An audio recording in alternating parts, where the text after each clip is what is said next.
आपने सवाल पूछा है कि मुझे फाइनेंस के बारे में जानना है। 2031 से राहु की महादशा कैसी रहेगी। 2031 राहु बहुत दूर है, इतना आगे क्यों सोच रहे हो आप। चलिए फिर भी बता देंगे, कोई टेंशन नहीं। और कैसी रहेगी फुल डिस्क्रिप्शन बता दीजिए, कौन से घर में मारा, ठीक है, रेमेडी क्या होना चाहिए, ठीक है। सबसे पहले फाइनेंस के बारे में बताया, आपने पूछा है मुझे। अभी देखो, फाइनेंस का जो हाउस है ना, वो सेकेंड हाउस है और 11th हाउस है। 11th हाउस जो है वो उससे हम गेन प्रॉफिट कमाते हैं, हमारे जो सारे इच्छा है वो पूर्ति करते हैं, ठीक है। और सेकेंड हाउस जो है वो हमारा overall finance, accumulated wealth, asset को दिखाता है। अब यहाँ पे क्या है, आप पैसा तो कमा लेते हो लेकिन टिकता नहीं है आपके हाथ में थोड़ा भी। और जब भी आप चाहते हो कि थोड़ा पैसा सेव हो, थोड़ा सेव करने के बारे में सोचें, जिस समय आप पैसे सेव करने के बारे में सोचते हो ना, उसी समय ही आपके हाथों से वो पैसा किसी ना किसी वजह से निकल जाता है। अचानक कुछ ऐसा कारण आ जाएगा जिससे कारण आपके हाथ से वो पैसा खर्चा हो जाएगा। इसका रीज़न क्या है, what is the reason behind that. आप देखो, आपके सेकेंड हाउस में जो पैसे का हाउस है वहाँ पे जुपिटर केतु साथ में बैठा हुआ है। अभी यहाँ पे सच में बैठा है कि नहीं, कॉन्फर्मेशन लेंगे हम कहाँ से, केपी चार्ट से लेंगे, क्योंकि केपी चार्ट जो है ना वो हाउस कॉन्फर्मेशन देते हैं हमेशा कि कौन से हाउस में कौन सा प्लेनेट बैठा हुआ है। लगन चार्ट जो है ना वो सिर्फ ये दिखाता है कि कौन से राशि में प्लेनेट बैठा हुआ है। और इसके साथ मैं अपने व्यूअर्स को कहना चाहता हूँ, अगर आप अपना बर्थ चार्ट एनालिसिस करवाना चाहते हो, अगर चाहते हो जो आपका प्रॉब्लम है वो मैं सॉल्व करूँ, तो आप मेरे इस व्हाट्सएप नंबर पे अपना date of birth, time of birth, place of birth, आपका नेम जेंडर लिख के भेज सकते हो, और आपका जो सवाल है वो लिख के भेज सकते हो। उसके ऊपर मैं एक डिटेल वीडियो बना के यूट्यूब में अपलोड कर दूंगा और उसका लिंक आपके साथ शेयर कर दूंगा, जिसके लिए मैं चार्ज करता हूँ 300 रुपीज़ ऑनली। आप मेरे इस यूपीआई नंबर पर पेमेंट करोगे, उसका स्क्रीनशॉट भेजोगे, और आपका जो एनालिसिस है वो हफ्ते भर में 7 दिन के अंदर आपको एनालिसिस मिल जाएगा। लेकिन आपको जो डाउट है, जो प्रॉब्लम है, आपको लगता है वो मुझसे बात करके सॉल्व हो सकता है, तो आप एक फ़ोन कॉल अपॉइंटमेंट बुक कर सकते हो, जिसके लिए मैं चार्ज करता हूँ 550 रुपीज़ ऑनली। आप इस यूपीआई नंबर पेमेंट करोगे सेम वे, और उसका स्क्रीनशॉट भेजोगे, उसके बाद मैं आपको एक डेट एंड टाइम दे दूंगा। उस दौरान मैं आपसे बात करूंगा और आपका जो प्रॉब्लम है वो सॉल्व करूंगा, ठीक है। और अगर आपका जो टाइम है वो परफेक्ट नहीं है, आपको लगता है मेरा डेट तो ठीक है, टाइम आपका करेक्ट नहीं है, तो आप बर्थ टाइम रेक्टिफिकेशन करवा सकते हो, जिसके लिए मैं चार्ज करता हूँ 2100 रुपीज़ ऑनली। आप मेरे यूपीआई में पेमेंट करोगे, उसका स्क्रीनशॉट भेजोगे, उसके बाद आपका जो जितना भी डिटेल्स है, आपके पास जितना भी जानकारी है आपके डेट ऑफ बर्थ के बारे में, तो आप वो सारे भेजोगे। उसके बाद मैं फ़ोन कॉल में आपके साथ डिस्कशन करूँगा, जितना ज़रूरी है वो सवाल पूछूंगा। उसके बाद मैं आपका जो बर्थ चार्ट है उसको रेक्टिफाई करके दूंगा। और उसके साथ साथ अगर आपको लगता है कि आपके घर में वास्तु का इशू है, कोई प्रॉब्लम हो रहा है, बहुत सारे चीज़ करवाने के बाद भी सॉल्व नहीं हो रहा, तो आप मुझसे वास्तु कंसल्टेंसी भी ले सकते हो, ठीक है, कंसल्टेशन ले सकते हो वास्तु का, जो मैं एस्ट्रो वास्तु के मदद से मैं आपको गाइड करूंगा। मोस्ट इंपॉर्टेंट है एस्ट्रो वास्तु को साथ में लेके चलना। ओनली घर का वास्तु करेक्ट करवाने से सबका लाइफ चेंज नहीं होता है, ठीक है। हमारा जो घर होता है वो हमारे कुंडली के हिसाब से अगर बना हो तो बहुत अच्छा होता है। तो इसलिए मैं चार्ज करता हूँ 12,000 रुपीज़ ऑनली, ठीक है। और उसके बाद अगर कोई साइट विजिट करना है, कॉमर्शियल प्लेसेस देखना है, इंडस्ट्रियल वास्तु करना है, तो उसके लिए जो मेरा फीस है वो वेरी करेगा, वो चेंजेबल है, वो जगह साइट और जगह देख के चेंज होगा फीस। लेकिन जो मेरा ऑनलाइन वास्तु कंसल्टेंसी का जो फीस है वो 12,000 से स्टार्ट होता है। आप मेरे यूपीआई नंबर पेमेंट कर सकते हो, और उसके बाद मैं आपको आपका जो घर का वास्तु है वो ठीक करवा के दूंगा। और उसके साथ मैं छोटा सा जानकारी देना चाहता हूँ, ये है मेरा ई बुक एस्ट्रोलॉजी एंड डिजीज़। ये मैंने डिजीज़ के ऊपर लिखा है, बीमारी के ऊपर लिखा है कि बीमारी किस लिए होता है, किस घर के वजह से हो रहा है, किस प्लेनेट के वजह से आपके साथ वो बीमारी हो रहा है, और उसको कैसे आप जान पाओगे और उसको कैसे ठीक कर पाओगे, ऐसा रेमेडी मैंने यहाँ पे लिखा है। और साथ में बहुत सारे जो बीमारी है, क्रॉनिक डिजीज है, जैसे शुगर हो गया, ठीक है, ऐसे भी जो क्रॉनिक डिजीज है उसको भी कैसे हील कर सकते हो विद द हेल्प ऑफ मंत्र, होमा एंड डोनेशन करके आप उसको हेल्प कर सकते हो। इसका जो लिंक है वो मैंने डिस्क्रिप्शन बॉक्स में दे के रखा है, वहाँ से आप परचेस कर सकते हो ओनली 99 रुपीज़। आप मेरे यूपीआई नंबर पेमेंट करोगे, उसका स्क्रीनशॉट भेजोगे, उसके बाद इस पीडीएफ का जो पासवर्ड है मैं दे दूंगा, उसके बाद उस पीडीएफ को आप ओपन कर सकते हो, ठीक है।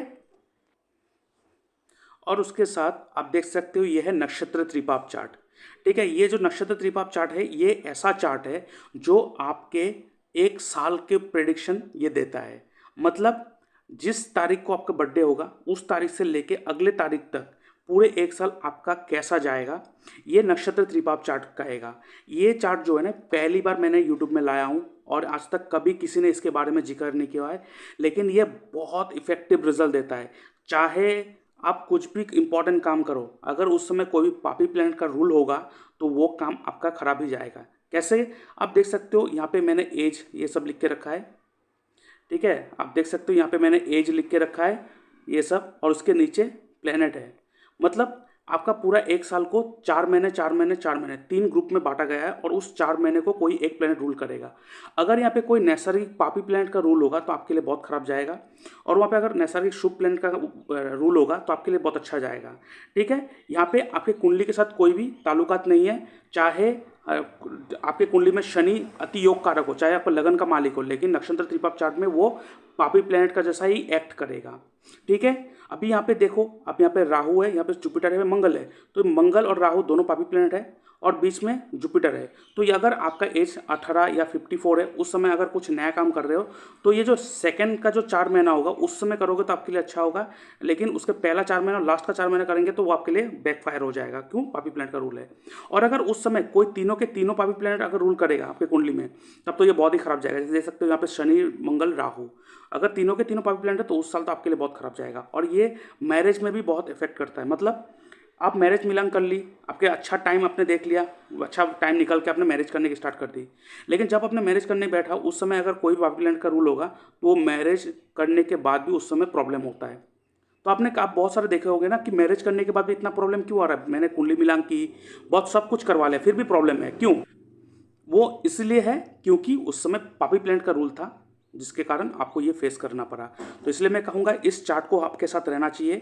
यहाँ पे टोटल 27 नक्षत्र के बारे में डिटेल्स देके रखा है, आप अपने नक्षत्र को निकालिए और उसके हिसाब से अपना चार्ट देखते रहिए। लेकिन यहाँ पे कौन सा एज आपको देखना होता है, देखिए यहाँ पे सब एज लिख के रखा है, आपको यहाँ पे रनिंग एज को देखना होता है। मान लीजिए आपका एज है 33 कंप्लीट, 34 चल रहा है, तो अभी जो चल रहा है उस एज को पकड़ना होता है। यहाँ पे रनिंग एज को पकड़ते हैं, ना कि कंप्लीट एज को, ठीक है। ये आपको ध्यान में रखना है। तो आपको अपना नक्षत्र देखना है, उसके बाद आपका रनिंग एज क्या चल रहा है वो देखना है, और उस हिसाब से आपको अपना देखना है कि कैसा जाएगा ये साल, कोई नया काम स्टार्ट करना है कि नहीं करना है। तो ये नक्षत्र चार्ट त्रिपाप चार्ट जो है आप अवेल कर सकते हो, डिस्क्रिप्शन बॉक्स में मैंने लिंक दे के रखा है।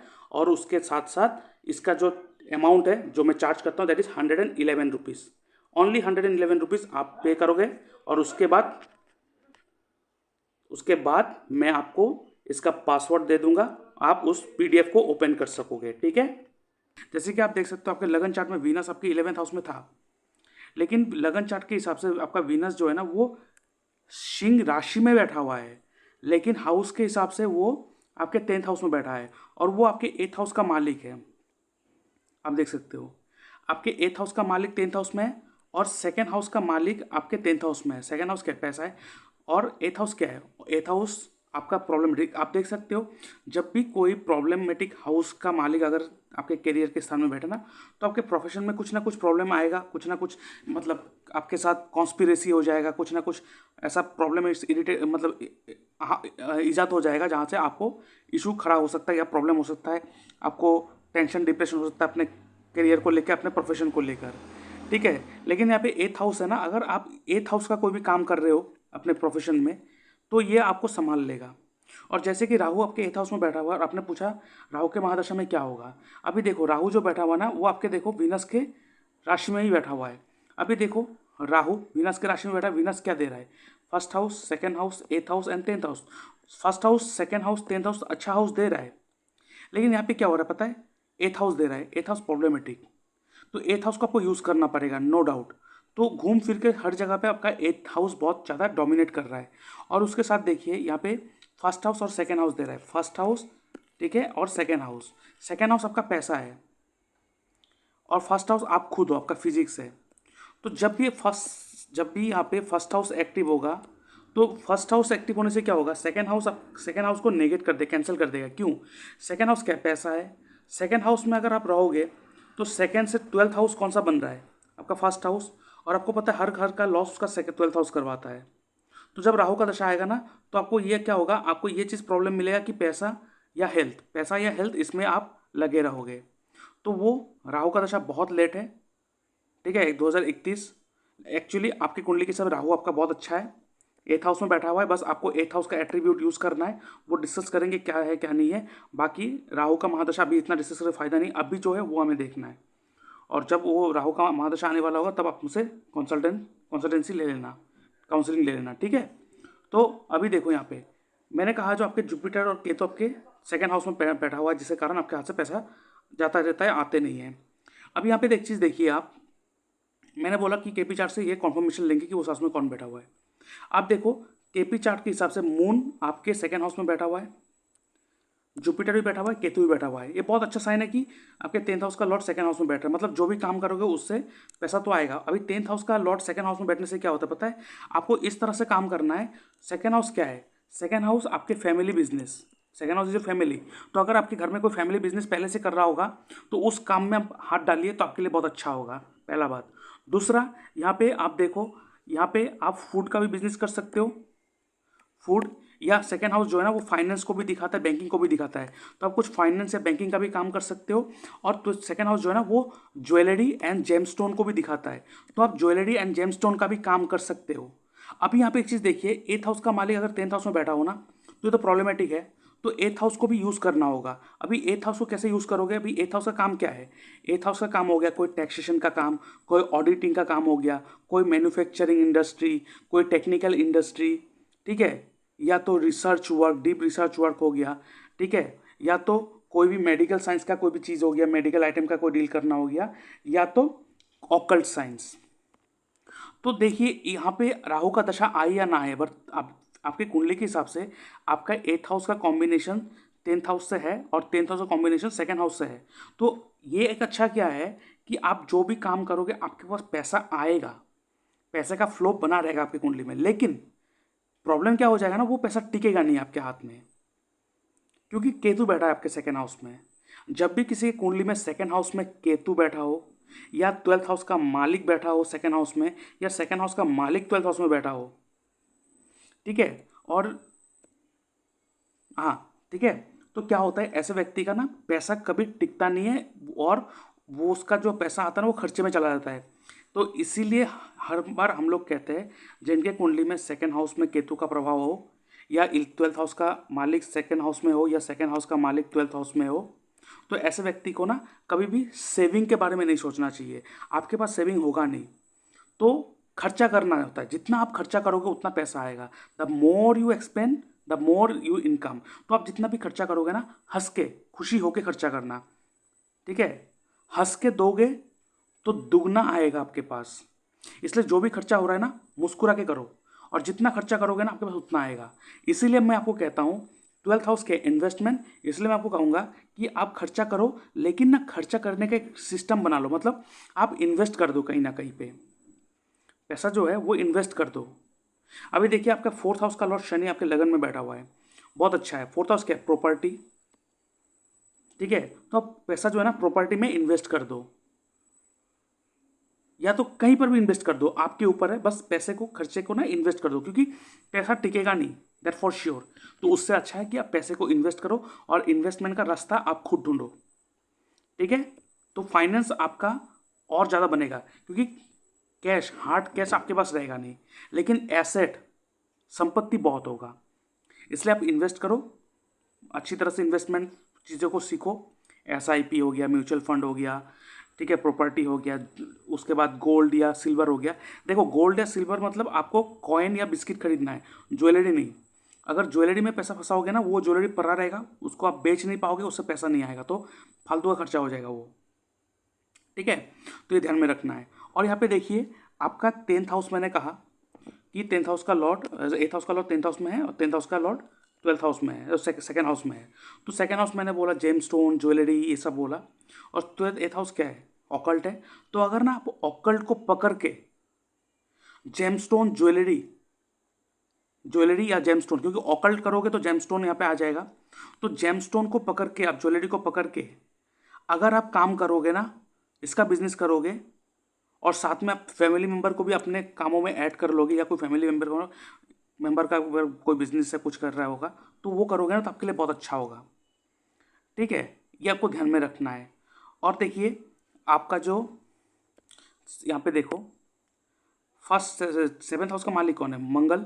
मंगल आपके 10th हाउस में है। तो ये बहुत अच्छा चीज़ क्या है पता है, 7th हाउस क्या है, बिजनेस। और बिजनेस का मालिक आपके 10th हाउस में है। तो ये अच्छा साइन है कि आप बिजनेस के लिए बहुत अच्छा कर सकते हो, बिजनेस आप बहुत अच्छा कर सकते हो। और देखिए 6th हाउस क्या है, जॉब है। जॉब का मालिक आपके 2nd हाउस में है। तो अगर बैंकिंग सेक्टर में अगर जॉब करोगे, फाइनेंस सेक्टर में ये सब जॉब करोगे तो आपके लिए बहुत अच्छा होगा। कोई फूड इंडस्ट्री में जॉब करोगे तो आपका अच्छा होगा। लेकिन उससे अच्छा आपके लिए मैं जो देख पा रहा हूँ वो बिजनेस बहुत अच्छा है। और बिजनेस किस तरह से कर सकते हो, मैंने आपको कह दिया, सब कुछ डिस्कस कर दिया। उस तरह का आप काम कर सकते हो जो 2nd हाउस का काम हो, वहाँ पे थोड़ा बहुत इन्वॉल्वमेंट आप 8th हाउस का रखो, तो ये आपके लिए बहुत ज़्यादा बेनिफिशियल होगा। ठीक है। और देखिए आपके कुंडली के हिसाब से ना, आपके कुंडली के हिसाब से सूर्य जो है ना वो मारक है। तो आपको ना सूर्यदेव को नहीं जल चढ़ाना है। सुबह के टाइम सूर्यदेव को जल नहीं चढ़ाएंगे, सूर्यदेव को पूजा नहीं करना है। और आपके लिए अति योग कारक जो है ना वो शनि है। अति योग कारक शनि है। तो आप देखोगे ना, आपको ना लाइफ में, आप देखो रोजमर्रा के जो काम होते हैं ना, सुबह के टाइम उठकर काम करने का मन नहीं करता है। सूर्य जब होता है ना ज़्यादा, मतलब पीक में होता है ना, आपको अनकंफर्टेबल होता है, लगता है। जब सूर्य अस्त होने लगता है ना, आपको बहुत अच्छा महसूस होने लगता है। और जब अंधेरा होता है, रात होता है, बहुत अच्छा लगता है। इसलिए मैं आपको सजेस्ट करूंगा, आप लाइफ में जो भी डिसीजन लेंगे ना, रात के टाइम लेंगे। ठीक है, डे में कोई भी डिसीजन मत लेना। और कभी कोई लेदर का आइटम आप धारण मत करना, लेदर का आइटम से आप दूर रहना। और जैसे कि राहु आपके 8th हाउस में है, 8th हाउस ऑकल्ट। और हमारे कुंडली क्या है पता है, हमारे जो लाइफ से स्टार्ट होता है ना वो राहु से स्टार्ट होता है और केतु में खत्म होता है। तो ऐसे ना हमें ना हमेशा फोकस राहु में रखना चाहिए। राहु 8th हाउस है, 8th हाउस में फोकस अब ज़्यादा रखो। ठीक है। आप ऑकल्ट में ज़्यादा ध्यान दो, उसको सीखने का जो मतलब सीखो, आपको देखना बहुत अच्छा महसूस होगा। और जैसे कि केतु आपके 2nd हाउस में भी है ना, आपको ना फैमिली में घर में रहने में आपको मज़ा नहीं आता है। आपको लगता है घर से कहाँ बाहर जाए, कहीं बाहर जाके काम करे। तो आप वो कर सकते हो, आपके लिए बहुत अच्छा होगा। केतु आपको बहुत अच्छा रिजल्ट देगा, क्योंकि आपकी कुंडली के हिसाब से ना केतु और राहु बहुत अच्छे पोजीशन में है। ठीक है। तो ये आप कर सकते हो। ठीक है। राहु तो आपके लिए बहुत अच्छा है। और राहु का जब दशा आएगा तब उस समय बताएंगे, लेकिन अभी जो फिलहाल आपका दशा चल रहा है। और आपकी कुंडली के हिसाब से और एक मैं चीज़ कहूँ तो आपको कोई स्टोन की ज़रूरत है कि नहीं है, मैं देखकर चेक कर लेता हूँ। फिलहाल तो मुझे कोई नहीं लग रहा है आपको कोई स्टोन की ज़रूरत है, लेकिन हाँ, आपको अपना सैटर्न जो है ना उसे थोड़ा अच्छा करके रखना है। देखो आपका सैटर्न भी 8th हाउस दे रहा है, राहु भी 8th हाउस दे रहा है, वीनस भी 8th, मतलब मैक्सिमम जो है ना प्लेनेट वो 8th हाउस को दे रहा है। तो इसलिए आप 8th हाउस में फोकस करना आपके लिए बहुत ज़रूरी है। और यहाँ पे अगर मैं फोकस करूँ आपके अष्टक वर्ग में, आप देख सकते हो अपने अष्टक वर्ग में जो है ना, अगर मैं देखूँ आपकी कुंडली में, अब देखो यहाँ पे 10th हाउस में आपको कितना पॉइंट मिला है, 33। 11th हाउस में कितना मिला है, 11 हाउस में 30 पॉइंट मिला है। एक्चुअली 33 पॉइंट ये सब अच्छा होता है। लेकिन यहाँ पे क्या पता है, आप 10th हाउस में बहुत ज़्यादा मेहनत कर रहे हो, 33 का प्राप्ति हो रहा है 30 का। तो यहाँ पे अनसेटिस्फेक्शन मतलब एक मतलब लैक ऑफ सेटिस्फेक्शन है आपके काम में। और जैसे कि आपको पता है 8th हाउस का मालिक भी आपके यहाँ पे बैठा हुआ है 10th हाउस में, तो आपको थोड़ा बहुत काम से ना आपको मतलब डिससेटिस्फेक्शन ये आपको रहेगा ही रहेगा। ठीक है। इसलिए आप 8th हाउस को यूज़ करो। और देखिए सबसे हाईएस्ट पॉइंट आपकी कुंडली में कौन सा हाउस में आया है, आपका 9th हाउस में आया है। तो 9th हाउस में अगर सबसे ज़्यादा पॉइंट आया है, तो अगर आप इस 9th हाउस को 11th हाउस बना दो, क्योंकि 11th हाउस से हम लोग ज़्यादा इच्छा पूर्ति करते हैं, तो आप अगर इस हाउस से काउंट करो तो देखना आपका जो ये 9th हाउस है ये 11th हाउस बन जाएगा। अभी इसको 11th हाउस क्यों बनाना है, 9th हाउस को हम लोग 9th हाउस को इसलिए 11th हाउस बनाएंगे, क्योंकि आप देखो अगर ये इसको ही जो 11th हाउस है आपका, इस 11th हाउस को अगर परमानेंटली मानते रहोगे ना, तो यहाँ पे आप मेहनत 33 का करोगे, प्राप्ति होगा 3 रुपया कम, सेटिस्फेक्शन थोड़ा कम रहेगा। तो अगर सबसे ज़्यादा जिसमें पॉइंट आया है उसको अगर 11th हाउस बना दे, तो आपको क्या होगा, आप जितना मेहनत करोगे उससे ज़्यादा प्राप्ति होगा। तो अगर इसको जिस हाउस में आपके 9th हाउस में ज़्यादा पॉइंट आए, इसमें 11th हाउस बना देगा। तो अगर मैं इस हाउस से काउंट करूँ तो मतलब इससे 1, मतलब ये इसको फर्स्ट हाउस बना दिया मैंने, इससे काउंट करने से ये आ रहा है 11th हाउस। इसका मतलब यहाँ पे आप 30 का मेहनत करोगे, 35 5 रुपये ज़्यादा ही मिलेगा आपको। अभी 11th हाउस क्या है, 11th house is society, social. तो अगर ना आप जो भी काम करते हो ना वो एक मास को, एक सोसाइटी को, सोशल को टारगेट करके करोगे ना, आपके लिए बहुत अच्छा होगा।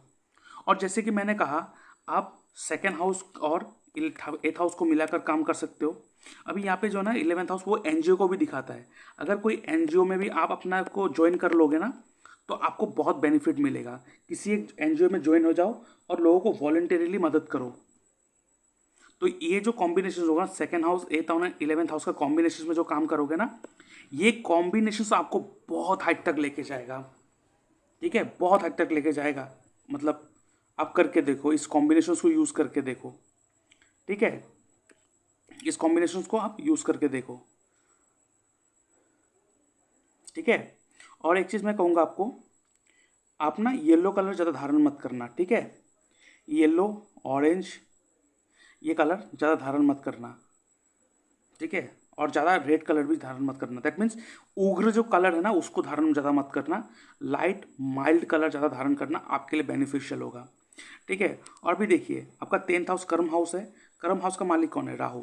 तो देखिए, और राहु कहाँ बैठा हुआ है? 8th house. कितना इंपॉर्टेंट रोल प्ले कर रहा है। और राहु किसके राशि में बैठा है? वीनस के राशि में बैठा हुआ है। और वीनस कौन सा हाउस दे रहा है? मैंने आपको पहले दिखाया, फर्स्ट, सेकेंड, 8, 10। 8th हाउस दे दिया। तो her everything is clear now.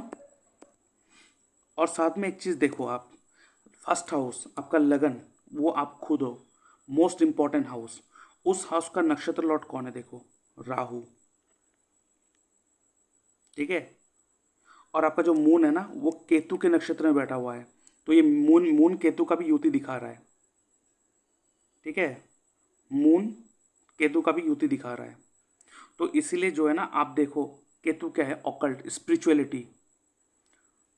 ठीक है, तो आप ना ज़्यादा लाइफ से ज़्यादा उम्मीदें मत रखना, नहीं तो एक केतु जो है ना, आपके मन को और ख़राब कर देगा।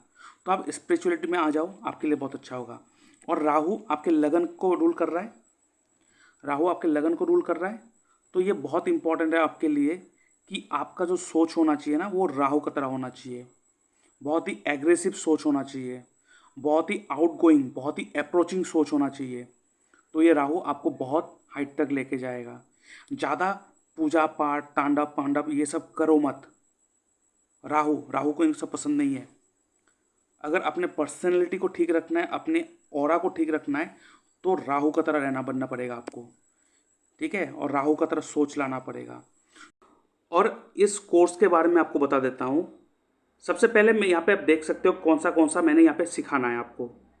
ठीक है, और इस कोर्स का जो डिटेल एक्सप्लेनेशन है, मैंने डिस्क्रिप्शन बॉक्स में एक वीडियो का लिंक देकर रखा है, वहाँ पे जाके आप इस कोर्स के बारे में पूरा जानकारी ले सकते हो। इस कोर्स का जो ड्यूरेशन है वो है 3 मंथ्स, और इसका कोर्स का जो फीस है वो है 12,000 ओनली। लेकिन ये फुल पैकेज कोर्स है। इसमें आपको वैदिक सिखाया जाएगा, प्लानिटरी अलाइनमेंट टेक्निक सिखाया जाएगा, जेमस्टोन सिलेक्शन टेक्निक सिखाया जाएगा, marriage making and best career selection technique, medical astrology and remedy, nakshatra त्रिपाप chart prediction technique, KP hit theory and astro vastu. यहाँ पे आपको वास्तु सिखाया जाएगा, ग्रिडिंग कैसे करना होता है घर का वो सिखाया जाएगा, कैसे आप गूगल अर्थ को यूज़ करके अपने क्लाइंट का घर का डायरेक्शन निकाल सकते हो, वो सारा चीज़ सिखाया। उसके बाद आपको एस्ट्रो वास्तु सिखाया जाएगा। उसके बाद अष्टक वर्ड टेक्निक सिखाया जाएगा, जीपीएस टेक्निक, दशा लगन टेक्निक सिखाया जाएगा। उसके बाद नक्षत्र तीपाप चार्ट भी सिखाया जाएगा। ये फुल पैकेज है, और ये सिर्फ 12,000 है। यहाँ पे आप देखो, जो कोर्स है बहुत ही वास्ट है, बहुत ही नॉलेजेबल है, और एक सीक्वेंस में है। ये करने के बाद आपको और दूसरा कुछ कोर्स का जरूरत ही नहीं पड़ेगा एक टाइम तक। अगर आपको एडवांस में और जाना है, कहीं जाना है, तो आप कर सकते हो। लेकिन ये जो कोर्स है बेसिक टू एडवांस्ड कोर्स है। यहाँ पे ईडी होगा, मैं डी लिखना भूल गया, एडवांस्ड। तो ये एडवांस कोर्स होगा। तो इसका जो कोर्स फीस है वो 12,000 है। आप मेरे इस व्हाट्सएप में मैसेज कर सकते हो, और ये मेरा यूपीआई लिंक है, यहाँ पे आप पेमेंट कर सकते हो। ठीक है, इस जगह पे पेमेंट कर सकते हो। और इसमें रिकॉर्डिंग भी है, और मैं लाइव क्लासेस भी लेता हूँ। तो आपको ये कोर्स में ज्वाइन होने के साथ साथ आपको रिकॉर्डिंग मिल जाएगा, और मैं जूम में आपके साथ क्लास भी लेते रहूँगा। सबसे पहले डिस्क्रिप्शन बॉक्स में मैंने व्हाट्सएप ग्रुप का लिंक दे के रखा है। ठीक है, जो dynamic astro and vastu science का जो ग्रुप है, इस ग्रुप में आप ज्वाइन हो जाइए। उसके बाद जो जो इस कोर्स में एडमिट होगा, मतलब जिस कोर्स में एडमिशन लेगा, उनको मैं अलग से ग्रुप में ऐड करता हूँ। जो मेरे अंदर जो सीखते हैं इस कोर्स को, उस ग्रुप में मैं ऐड कर दूंगा। उसके बाद जितना भी यहाँ पे पीडीएफ हो गया, या तो टॉपिक हो गया, यहाँ पे कुछ थ्योरी हो गया, जो भी शेयर करना, वहाँ पे क्लास कब होगा, कहाँ पे होगा, कब होगा, सब शेयर होगा। रिकॉर्डिंग वीडियो है जो वहाँ पे शेयर होगा। क्लास ऑलरेडी चल रहा है, आप ज्वाइन कर सकते हो इस चीज़ को। और आप अपने जो प्रोफेशनल कोर्स है, इसको अवेल करके आप अपना जो एस्ट्रोलॉजी जो है एक प्रोफेशनल कोर्स, प्रोफेशन भी बना सकते हो इस कोर्स को करने के बाद। तो ये मतलब ये एस्ट्रोलॉजी प्रोफेशनल कोर्स है। आपको आफ्टर द कॉम्प्लीशन सर्टिफिकेट भी मिलेगा।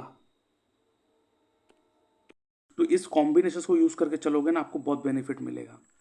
और अभी जो आपका दशा चल रहा है वो चल रहा है मंगल का, ठीक है, मंगल का चल रहा है आपका ये भी। और मंगल जो बैठा है वो बैठा है किसके नक्षत्र, वीनस के नक्षत्र में, वो भी 8th हाउस दे रहा है। तो आपके लिए 8th हाउस को यूज़ करना बहुत ज़रूरी है, ठीक है। और 8th हाउस क्या है मैंने बता दिया। और मंगल आपके लिए मारक है आपके कुंडली में, ठीक है, आपके लिए मारक है। लेकिन वो देखो, क्योंकि वो सेकंड हाउस जो है ना वो मारक को लेके बैठा है, और 7th हाउस जो है ना वो भी मारक है। अभी एक चीज़ मैं बताता हूँ, मंगल आपके कुंडली में मारक नहीं है। अगर कोई कहे ना मंगल आपके लिए मारक है, आप कभी भी इसको मानना मत, क्योंकि हमारे कुंडली में दो मारक स्थान होते हैं, वो है second house and 7th house. 6th 8th and 12th जो होता है वो दुष्टाना हाउस होता है, दुष्टाना। तो उसके बाद 3 थर्ड हाउस, 11th हाउस, ठीक है, वो होता है त्रिक स्थान होता है आपका। तो मारक हाउस दो ही है, सेकंड एंड 7th। जब भी कोई प्लेनेट आपके दो मारक हाउस का मालिक बन जाता है, वो मारक नहीं रहता है आपके लिए, वो आपके लिए अति योग कारक बन जाता है। अति योग नहीं, योग कारक बन जाता है। और वो भी 10th हाउस में बैठा हुआ है, तो मंगल जो है ना आपके प्रोफेशन में बहुत अच्छा रोल प्ले कर रहा है। तो आपके लिए हनुमान चालीसा का पाठ करना अत्यंत ज़रूरी है। ट्यूसडे के दिन आप नॉनवेज नहीं खाओगे, मंगल को पकड़ के रखोगे, तो ये शनि जो है ना वो आपको और ज़्यादा बेनिफिट देगा आपकी कुंडली में, ठीक है। तो मैंने जो कहा ना आपको कि आप ज़्यादा उग्र कलर मत पहनना, माइल्ड कलर पहनना, बस वो याद रखना है। बस आपको एक चीज़ ध्यान में रखना है, मंगलवार के दिन आप रेड कलर के कपड़े पहनना, ठीक है। और मंगल का जो दशा है उसमें अंतदशा जो चल रहा है वो चल रहा है राहु का, और राहु आपके 8th हाउस में बैठा हुआ है। और राहु जो आपके बैठा है ना, किसके नक्षत्र में बैठा है राहु, राहु बैठा है मंगल के ही नक्षत्र में बैठा हुआ है, ठीक है। और मंगल जो है ना आपकी कुंडली में कौन से हाउस दे रहा है, 1 2 7 8 10। अभी यहाँ पे 7th हाउस दे रहा है, 6th हाउस नहीं दे रहा है। तो अगर आप जॉब भी कर रहे होंगे ना, तो जॉब अपने लाइफ में आपको थोड़ा बहुत कुछ ना कुछ इशू आते रहेंगे, ठीक है। अगर आप जॉब भी करते हो ना, मुझे लगता है कोई प्रोडक्ट सेलिंग ऐसा कुछ कर रहे होगे, लेकिन आपके लिए बिजनेस बहुत ही बेनिफिशियल है। लेकिन देखो यहाँ पे भी 8th हाउस है, तो 8th हाउस को यूज़ करो अपने बिजनेस में, फैमिली बिजनेस में आप ज़्यादा फोकस करो। 8th हाउस को कॉम्बाइन करो अपने प्रोफेशन में, सेकेंड हाउस को कॉम्बाइन करो, और साथ में इसमें 11th हाउस का भी टच लगा दो, जो मैंने आपको कहा। ये जो कॉम्बिनेशन होगा ना, इस कॉम्बिनेशन में आपको बहुत हाइट मिलेगा। लेकिन हाँ, राहु का अंतर्दशा चल रहा है, तो थोड़ा बहुत राहु अपना खेल दिखाएगा, और वो भी 8th हाउस में बैठा है, तो आपके साथ लाइफ में कुछ ना कुछ अनसर्टन इवेंट होते रहेंगे। इसलिए मैं आपको सजेस्ट करूंगा, आप एवरी मंडे दुर्गा मंदिर विजिट कीजिए till the end of Rahu का अंतर्दशा, ताकि राहु आपके कंट्रोल में रहे, ठीक है। Till the end of Rahu का अंतर्दशा आप हर सोमवार, देखिए हर सोमवार अगर पॉसिबल नहीं है तो महीने में एक बार जाइए, हर महीने एक बार मंडे के दिन एटलीस्ट आप दुर्गा मंदिर में जाइए। और जैसे कि 8th हाउस जो है ना, 8th हाउस जो है वो हमारे ऑकल्ट को दिखाता है, वो हमारे मंत्र जाप मंत्र सिद्धि को दिखाता है। और राहु क्या है, राहु दुर्गा माता से ही कंट्रोल होते हैं, राहु जो है ना दुर्गा माता को मानते हैं। तो अगर आप ना दुर्गा माँ को मानोगे, उसका दुर्गा सप्तशती का पाठ करोगे, तो ये आपके लिए बहुत ही बेनिफिशियल होगा। जैसे मैंने बोला हनुमान चालीसा का पाठ करना, उसके साथ साथ अगर आप दुर्गा सप्तशती का पाठ करोगे ना, तो ये आपको बहुत अच्छा मिलेगा। और एक चीज़ क्या है, अगर आप किसी मंत्र सिद्धि साधना में जाना चाहते हो ना, तो दुर्गा मंत्र सिद्धि आप कर सकते हो, ये चांसेस है आपके कुंडली में, ठीक है। तो मैंने बताया ये। और फाइनेंस के हाउस के लिए मैंने बताया, देखिए फाइनेंस आपका जो खर्चा होगा उसके लिए आपको इन्वेस्टमेंट करना पड़ेगा, ठीक है। और अब देखो सेकंड हाउस आपका फाइनेंस है, उसका नक्षत्र लॉर्ड कौन है, वीनस। वीनस आपके 10th हाउस में बैठा हुआ है, बहुत अच्छा है, काम करोगे पैसा आएगा। लेकिन वीनस जो बैठा हुआ है वो बैठा है केतु के नक्षत्र में, देखिए केतु यहाँ पे फिर से गवर्न कर रहा है। तो केतु क्या कहता है, जिस चीज़ पे ज़्यादा फोकस करोगे, जहाँ मैं बैठा हूँ, अगर ज़्यादा उसमें घुसा रहोगे तो मैं दूंगा नहीं, उसे तुम्हें छोड़ना पड़ेगा। तो ये आपके फैमिली से भी आपको दूर करवाएगा, आपको लगेगा मैं घर से फैमिली से दूर चला जाऊँ, तो चला जाओ, बहुत अच्छा होगा। और केतु कह रहा है पैसा, पैसा आप सेव नहीं कर पाओगे, इसलिए मैं बार बार कह रहा हूँ इन्वेस्टमेंट के चक्कर में मत जाओ, और सॉरी सेविंग के चक्कर में मत जाओ। आप जिस दिन सेविंग के बारे में सोच लोगे ना, उस दिन से पैसा आना बंद हो जाएगा, उल्टा आप देखो। इसलिए आप पैसा जो है ना खर्चा करो, बिंदास खर्चा करो, अपने ऊपर खर्चा करो, अपने फैमिली के ऊपर खर्चा करो, खुश होके करो, आपको बहुत हाइट मिलेगा। और खर्चा करते रहोगे तो अगर पैसा सेविंग नहीं हो तो फ्यूचर में क्या करोगे, इसलिए इसको ना इन्वेस्टमेंट का रूप दे दो। तो खर्चे के नाम पे खर्चा साथ में इन्वेस्ट हो गया। तो आई होप इस चीज़ को आप फोकस करोगे, इस पर फॉलो करोगे और आगे बढ़ोगे इस चीज़ को लेकर। God bless you. जय श्री कृष्णा।